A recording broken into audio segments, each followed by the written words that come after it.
The night had already begun with a kind of tension that felt familiar.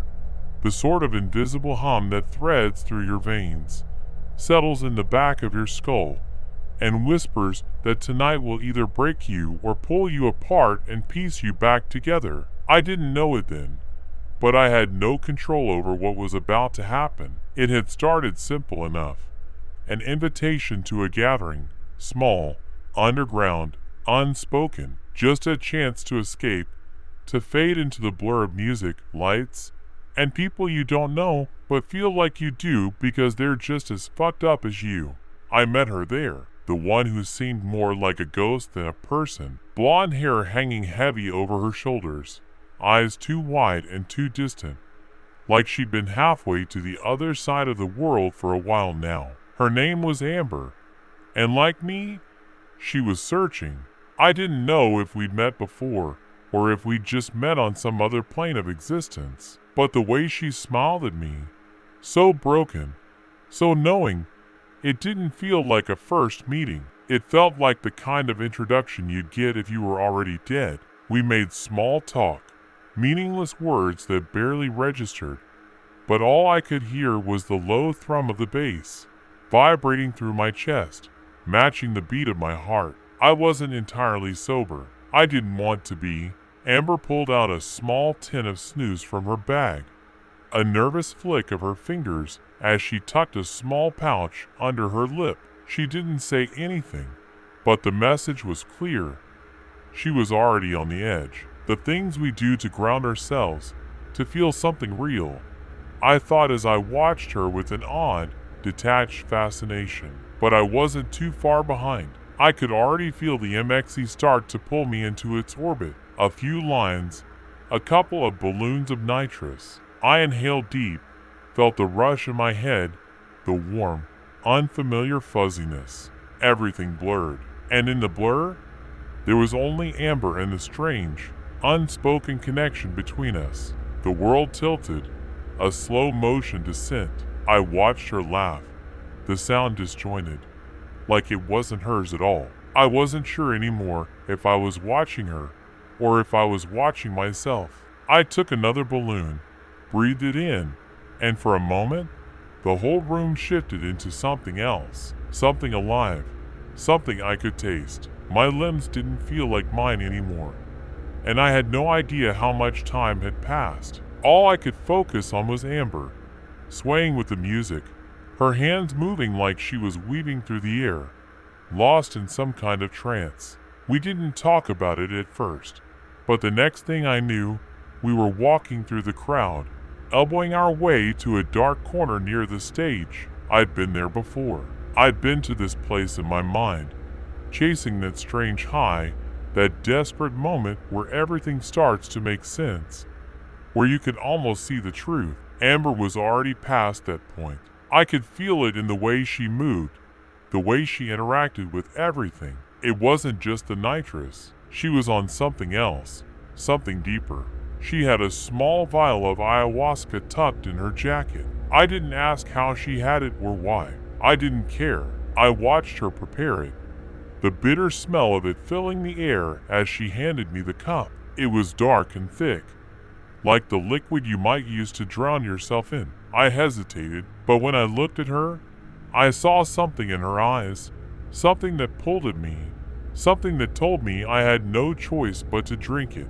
The taste hit me hard, bitter, stomach turning, but then something shifted. The lights stretched, melted, and folded in on themselves. The world around me was no longer solid. It was fluid, like a dream that hadn't quite taken shape. Amber was beside me again, her face glowing with an eerie, unnatural calm. She smiled, but her eyes were vacant. Her hand brushed mine as she spoke, her voice distant. "This is it," she whispered. "This is where we go." I didn't know what she meant, but in that moment, I knew something. The universe was reaching out to me. I felt it in my chest, a heaviness like gravity, pulling me down into the ground. And then, nothing. My vision went dark. It wasn't black, but something darker. A void, a space I couldn't describe. I could hear voices, but they didn't belong to anyone in the room. They were too far away, like echoes bouncing off something unreachable. I thought I heard Amber's voice, but it was warped, stretched thin, as though it was coming from the other side of a wall. I wanted to speak, but my body wouldn't respond. I wasn't sure if I was still breathing. The next thing I remember, the air was alive, shifting, changing in ways that shouldn't have been possible. My arms felt too long, my fingers too tight around my joints. I couldn't focus. There was nothing solid to grab onto. I felt like I was falling through the universe, my body disintegrating into something else. And then, another balloon of nitrous, another rush, another breath.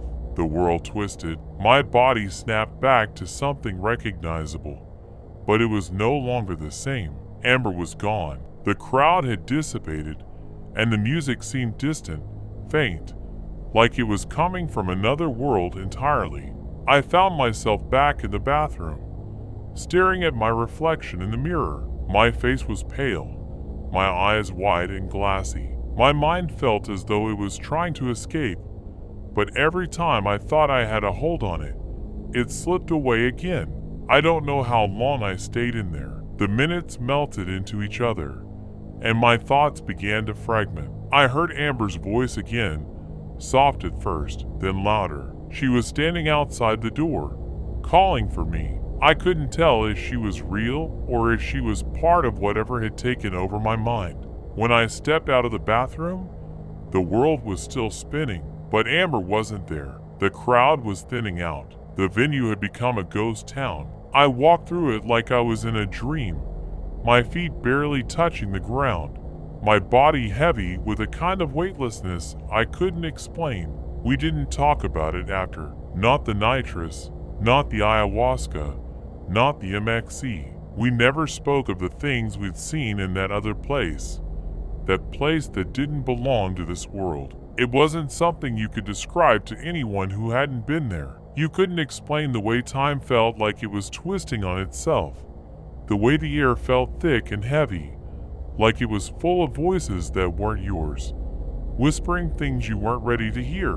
When I got back home, I thought I was safe, but I wasn't. It had been too much, too fast. I thought I could handle it. I thought I could manage the mix of chemicals in my body, the nitrous, the MXE, the 25I, and still be me. But I wasn't me anymore. I don't know what I was. There was no moment of clarity, no deep truth that made it all worth it, no light at the end of the tunnel, just more darkness, more empty space.